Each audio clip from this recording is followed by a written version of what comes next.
Welcome to the weekly sermon podcast for the Wilmington, Ohio Church of Christ. We pray that this message will inspire you and help you grow closer to God in your faith. Be sure to stick around after the message to find out more about how you can take your next best step. Enjoy the message.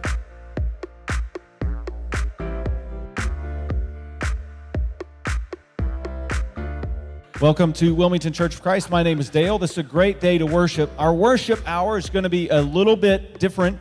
The format's going to be a little bit different. Today is a Testimony Sunday where we are going to celebrate what God has been doing through our church and to our church, and all for the point of encouragement to continue to allow us to serve one another in love. And so you're going to see video of where work orders were completed. You're going to see video testimonies. We're going to have live testimonies.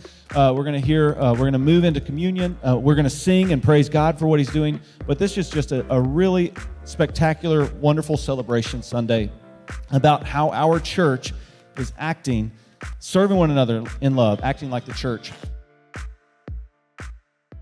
Hey, church. A few weeks ago, I was very blessed to have Cheryl and Tony and their little fellows come out to the house, and I don't have a pressure washer. So they came out and spent the whole day and pressure washed my entire trailer, and it's absolutely beautiful, and you'll have to check out the pictures to see it. Thank you so much for coming out, guys, and for being the church for me. I really appreciate it.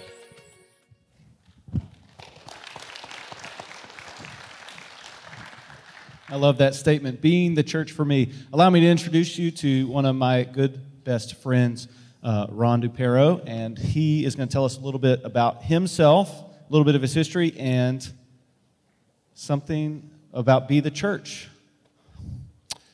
Well, like he said, my name is Ron.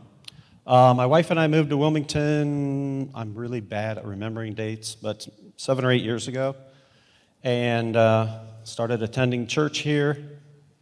22 months ago, my wife passed away.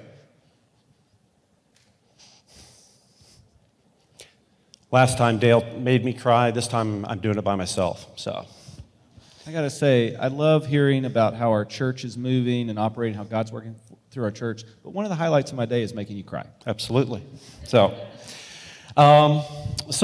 you know, I've been doing the man alone at home thing, and Kim's sister Tracy, her husband passed away about 6 months ago, and she lives in Athens County. Well, we've been helping each other. So she's got a 100-and-some acre farm, and, you know, I go cut wood and do projects around there. She comes to my place in Wilmington here and looks at my flower beds like, you got to be kidding me. So she helps weed and get those under control. She helped me redo an area, planted a bunch of new flowers and stuff. Looked awesome. But so on her last visit, she astutely noticed that she said, Ron, you really need to consider hiring somebody to clean the inside of your house. So it's like, that was like shocking to me. But my 2 dogs, my cat, and myself, it's like, I don't see the issue anyway.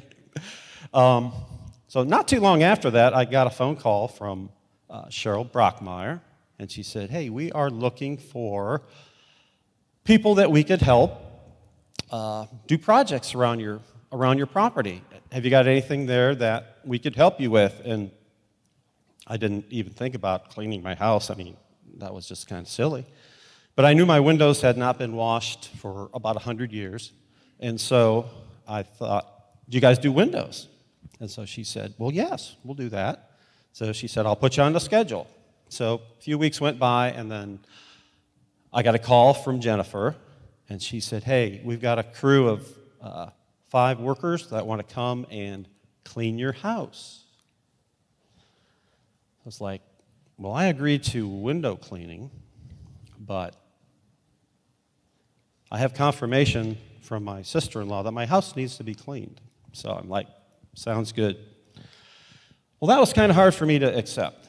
I've been blessed to be pretty healthy, and I am capable of cleaning, and I actually do it occasionally, but apparently that had kind of gotten away from me. So I agreed for them to come over. They came over on a Saturday early afternoon, and Kathy, Jennifer, Michelle, and the tag team of Tristan and Sean, they hit the windows with reckless abandon. Jennifer said, "Is there any place in the house that we need to stay out of?" I said, "As long as you don't steal my food, we should be good." So they went, they had free reign, and I had to leave the house, which was a good idea. I was out in the garage just working on projects and doing some outdoor stuff.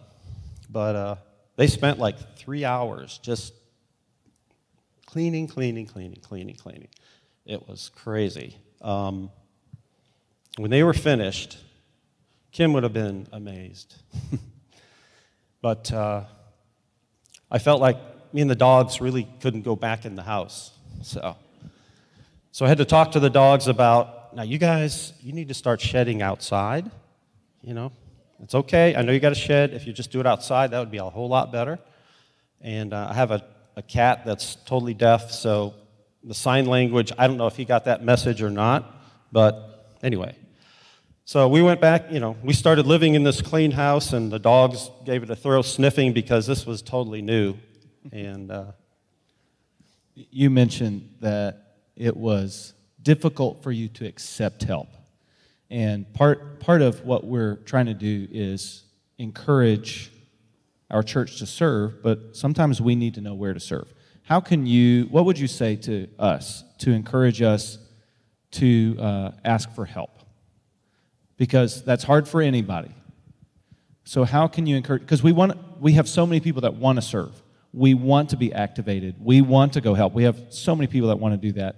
But sometimes we just don't know where. How could you encourage somebody who has a need, a real need, but they still can't take that step to ask for help? What would you say to that person? Well, if you're a manly man like me, just swallow your pride, stupid, and pray, and let the Spirit lead you and direct you. That's pretty good advice for anybody. Thank you, Ron, for sharing. All right.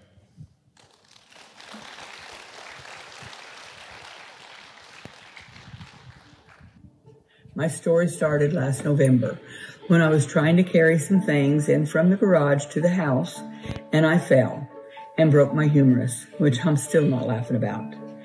Well, that started a series of events, of falls. And the last fall was when I was going from the house to the garage carrying some things, and I fell again. So we decided then it was time to get a ramp. We called around and contacted some people, and nobody was able to do it for us. So Be the Church heard about it, and some nice godly men came out and measured and made and installed a very nice ramp for us. We are forever grateful for these men of being the church.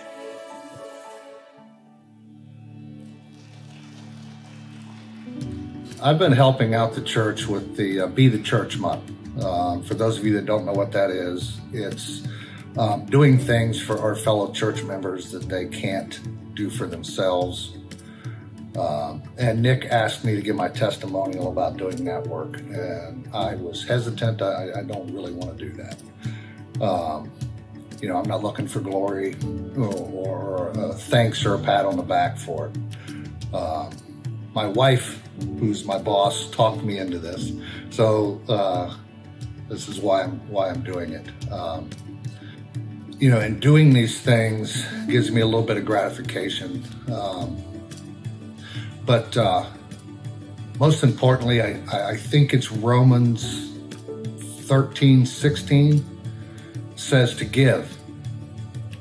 Right? It says to give and sacrifice. And when you give your time and your experience, you know, that's, to me, that's more than giving money.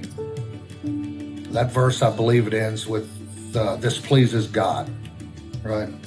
And he has done so much for me in these past few months. I just want to give a little bit back. And I think everybody in this flock, in this church, has something to give to help this flock.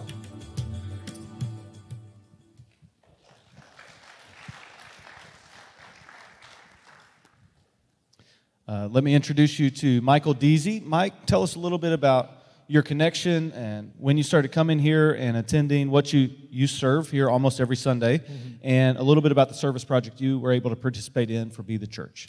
All right, so as he said, I'm Michael Deasy. How's it going?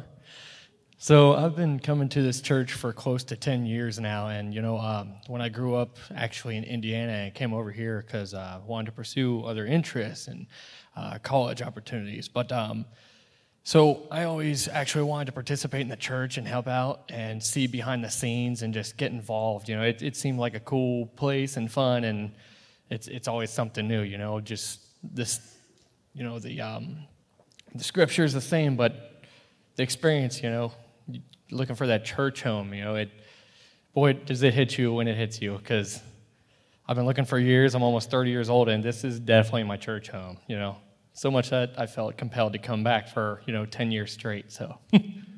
So what I did was, I was actually helping out with Jen Schweikert's little scrapping bit that she had in her backyard. So that was great, because I had got a call from Jacob Blouse about how he needed some extra hands to take care of some of this scrap, and I'm like, yeah, sure, that sounds cool. I'll do that, why not? And then I dragged my brother into it.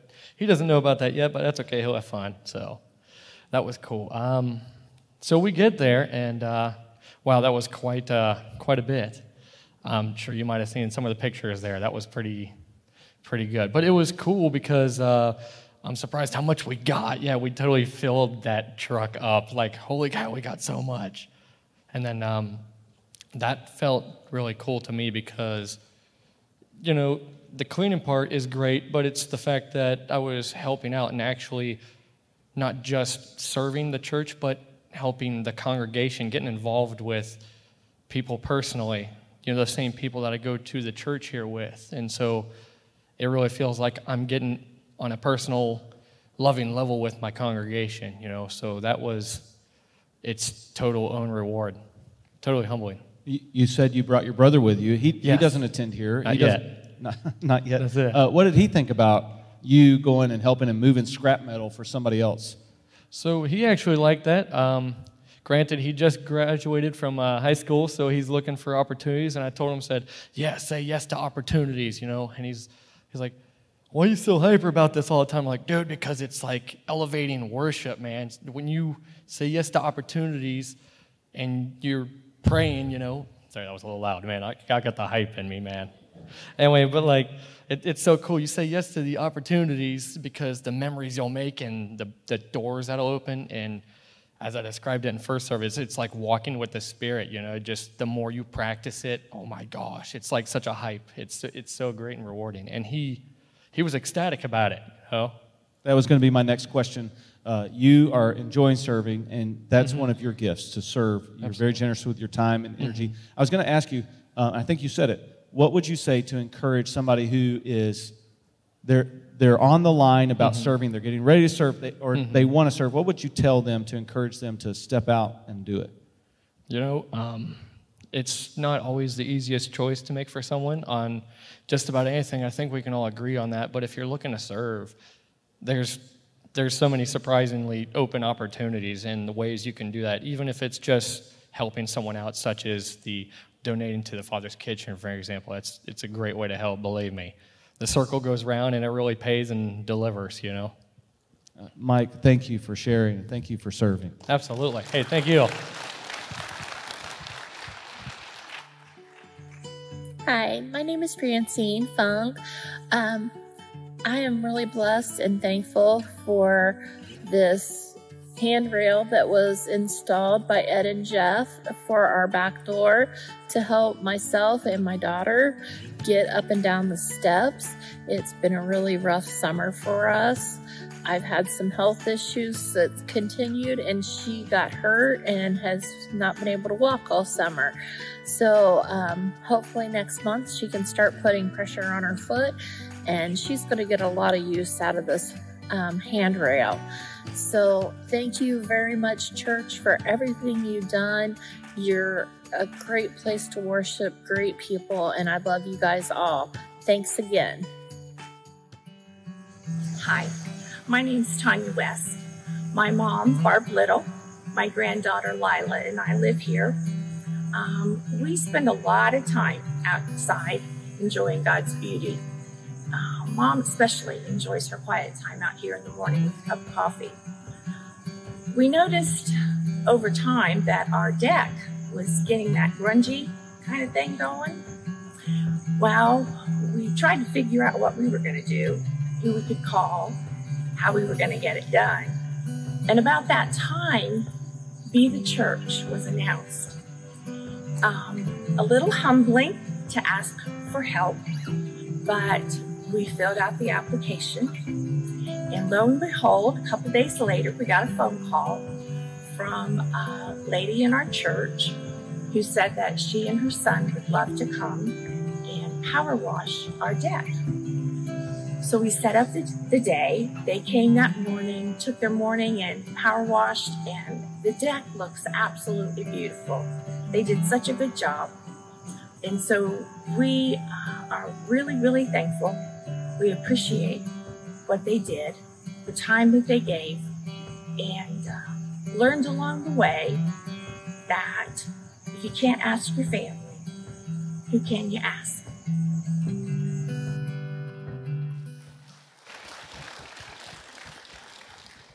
Oh, I love that part about our family. And I would like to introduce one of our new family members. This is Lynette Littrell. She is our new kindergarten teacher for Sunshine Christian Preschool and Kindergarten. And she's going to tell us a little bit about her experience and where somebody served you. Yes, thank you. So when I took the job back in June, the teacher that had been here prior to me had been here for a while, and so everything in the classroom kind of had been the same for probably 15 years. And so I thought, why not? We're bringing in new people, start over fresh. So I reached out to Cheryl and said, Cheryl, I would really like to paint the classroom. Would that be okay? And she was like, of course, it'll be fine. And, you know, I have 7 kids, so I thought, I don't know when I'm going to do this, but I want to paint, so we'll work it out. And Cheryl was like, actually, Tony and I are great painters. We'll get a team together and we'll take care of it for you. So that's exactly what they did. Cheryl and Tony and Mr. Ed and Trish came in. Mr. Ed took everything down. He patched all the holes in the wall. It was awesome. I didn't have to do anything. They came in and knocked everything out in about a day and a half. And then at the end, he came back in and hung some things up for me. And I changed my mind a couple of times after he already put holes in the wall, but he repatched those and repainted. And yeah, they took care of everything. And it was such a stress-free, wonderful blessing to me to be able to start something fresh and new and have a new classroom. So. I'm so thankful that they were able to do that. They did knock it out. I was so surprised. You're exactly right how fast it went. You're new on staff, but you're also, you've been attending church since right before COVID hit. Yes. Tell us a little bit about your church experience and what do you like about our church that keeps you attending and bringing your kids back. Okay.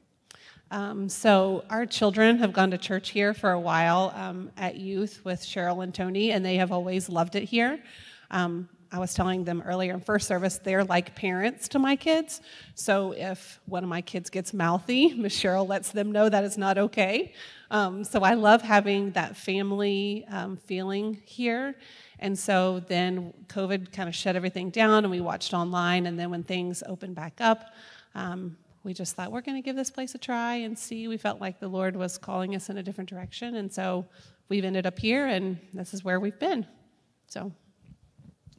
Earlier, you mentioned the same thing. It's the family feel that keeps bringing you back. I kept crossing my fingers thinking you were going to say it was the preaching that brings you back. But okay, the family is good too. It's good too.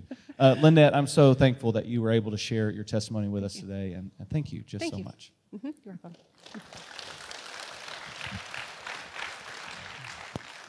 You keep hearing that theme, right? Ask for help. Somebody is willing to help. And so many of our congregation do so many behind-the-scenes jobs helping people. We have so many more testimonies we could talk about. And we still have work orders to complete. So our task is not over. Our dream with this Be the Church celebration, Be the Church Day, celebrate what we are doing and what God is doing through us. Our dream is that we start doing that more often. We feel like because of COVID and the isolation and because of the political division, we have maybe leaned more towards stopping, asking, how can I help? Or what can I do for you? We're not there, but we're leaning that way. And so we have this desire, the staff had this desire, the elders have this desire, that we just kind of need to jumpstart what it means to continue to serve the Lord. And like I said, so many more people are serving than what we had testimonies today. So many more people are doing behind-the-scenes stuff that will never get mentioned. I saw 2 people serving on our property yesterday or Friday, I can't remember, and they were just doing it under the radar. They're never going to let anybody know they were doing it. They never want anybody to know. They don't want their names mentioned, and they were just serving. That happens all the time here. We want to continue to do that, but we also want to continue to share with people how our church is making a difference.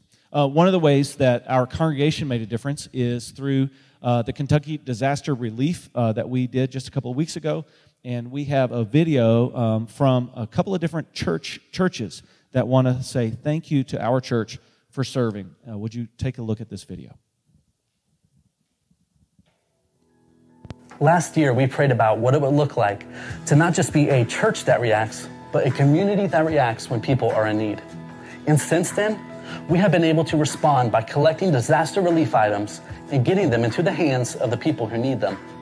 We have been able to respond not just within the local surrounding areas, but internationally as well. A few weeks ago, when the floods took place in eastern Kentucky, we immediately started putting together a plan for how we were going to respond. That same day, we found out that another local church was doing the exact same thing. After a 20-minute phone call between myself and Pastor Rich Bowl of the Wilmington Church of God, we said, let's do this together. It is so amazing to see the power that a simple conversation can have, because not long after that, several other churches and local businesses started hopping on board. We were even contacted by Pastor Rich Hurls from Life Point Community Church in Plymouth, Ohio, who said, we saw your ad on social media and we want to join you and be a part of what God is doing there. The following Sunday, they drove down from Northern Ohio to deliver trailers full of relief supplies. And now I want to give you the opportunity to hear from these 2 pastors as we celebrate what can be done, what can be accomplished when God is at the center of a simple conversation. Hi, this is Pastor Rich Bowl from the Wilmington Church of God, and I just wanted to jump on here a minute and say thank you to all of you who are watching this video, who donated, who gave, and who served to help the flooding victims of eastern Kentucky. What started as a very simple conversation between myself and Pastor Dale McCamish and Jacob Blouse turned into what I believe is a powerful picture of what can happen when community and church and individuals come together.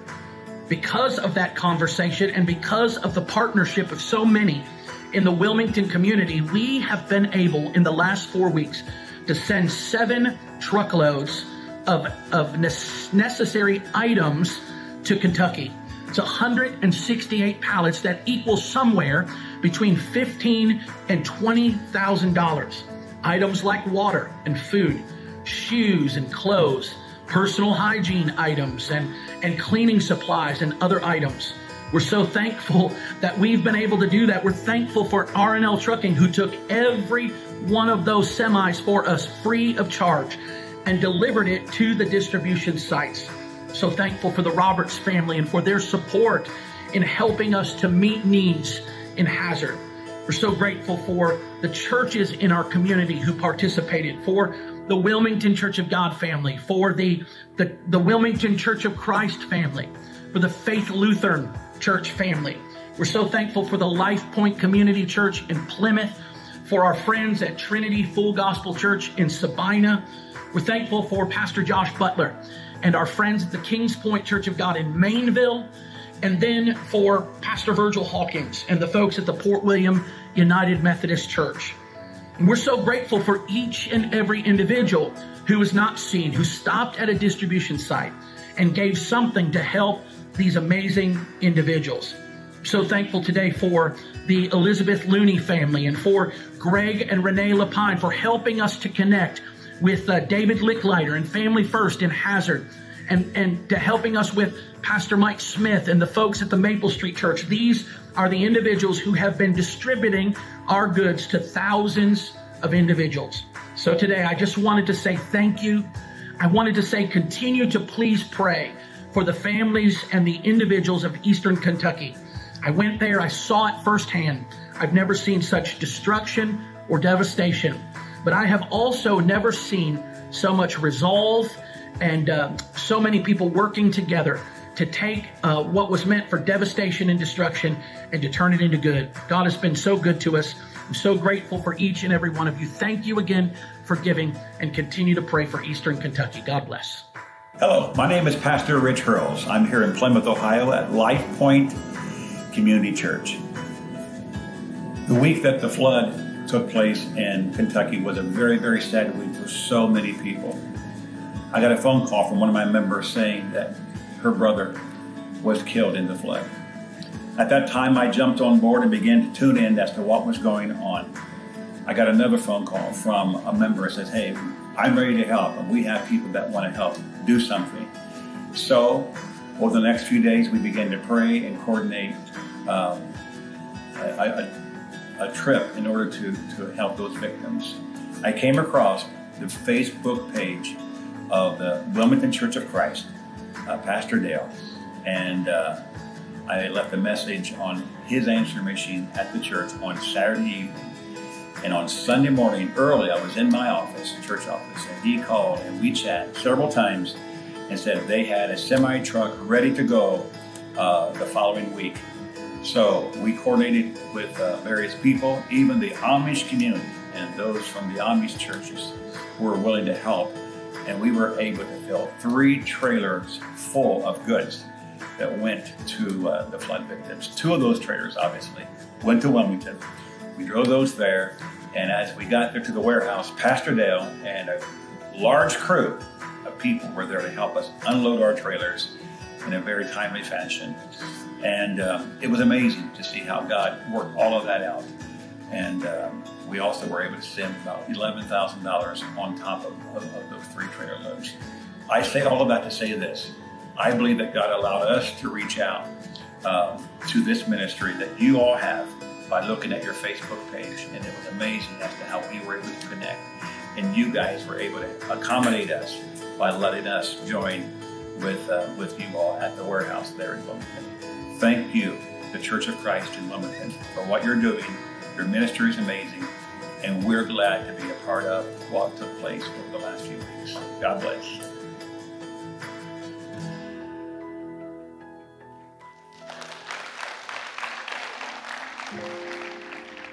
Don't you feel like going to serve? A couple of things walking away from hearing so many testimonies about how God is working through our church. One is we have to humble ourselves, like Ron told us, and we have to be willing to ask for help. And then, like Michael said, we have to be on the lookout for opportunities where the Holy Spirit is allowing us to serve. But there is just something about when you tell a story, when you tell your story about what God is doing, that just it captures people. Revelation 12:11 tells us why. It says in chapter 12, verse 11, they triumphed over Satan by the blood of the Lamb and by the word of their testimony. They did not love their lives so much as to shrink from death.